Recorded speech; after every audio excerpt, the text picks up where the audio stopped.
त्योथर जिला मुख्यालय से लगभग 80 किलोमीटर की दूरी पर त्योथर तहसील मुख्यालय स्थित है, जो उत्तर प्रदेश और मध्य प्रदेश की सीमावर्ती तहसील है, जिसका भूभाग लगभग 70 किलोमीटर में फैला हुआ है। यहाँ पर कुछ ईपजीएन लेखक पंजीयन का प्रमाण पत्र तो प्राप्त कर लिए हैं, लेकिन कार्य नहीं कर रहे हैं, तथा जो ई पंजीयन लेखक कार्य कर रहे हैं उनके द्वारा ई स्टाम्प नहीं निकला जा रहा है, और जब निकालते भी है तो मूल्य से अधिक वसूल करते हैं। यह भी जानकारी सूत्रों से मिली है कि ईपजीएन लेखकों के द्वारा रजिस्ट्री में भी अवैध धन वसूल किए जाते हैं, जिससे भोली भाली जनता को लुटने पर मजबूर होना पड़ रहा है, जो जांच का विषय है। क्षेत्रीय जनता को इससे निजात कब मिलेगी या इसी तरह चलता रहेगा, यह तो वक्त ही तय करेगा।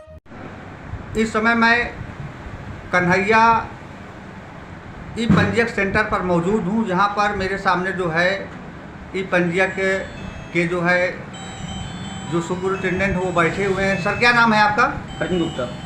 अर्जुन गुप्ता जी। जी। सर, मैं आपसे ये जानना चाहता हूँ कि यहाँ पर तमाम जो ई पंजीयक सेंटर तो जिला पंजीयक कार्यालय के द्वारा संचालित कराए गए हैं। जी। यहाँ स्टाम्प वेंडर भी हैं, लेकिन आप प्रायः ये लोगों से पता चल रहा है कि जो है यहाँ पर स्टाम्प वेंडरों के द्वारा स्टाम्प नहीं दिया जाता, और दिया भी जाता है तो डबल रेट पर दिया जाता है। जी।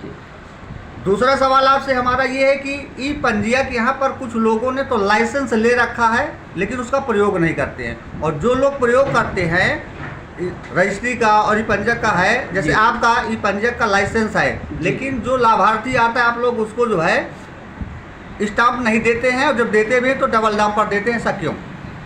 जी सर, ये जो कथन है कि यहाँ हमारे पास लोग आते हैं, हमारा लाइसेंस है ई पंजीयन करने का और ई स्टाम्प निकालने का, लेकिन कभी कभार ऐसा होता है कि हम रजिस्ट्री के काम में बिजी होने के कारण स्टाम्प निकालने में टाइम लग जाता है। और क्या है कि स्टाम्प की जो प्रिंट आउट निकलता है तो उसमें सर्वर की ज़रूरत होती है, तो कभी कभार सर्वर और लाइट की भी समस्या हो जाती है, इस कारण से स्टाम्प निकालने में समस्या होती है। बाकी जैसे ही टाइम रजिस्ट्री करने के बाद मिलता है, वैसे मैं स्टाम्प निकाल कर देता हूँ लोगों को। तो क्या डबल रेट पर दिया जाता है स्टाम्प?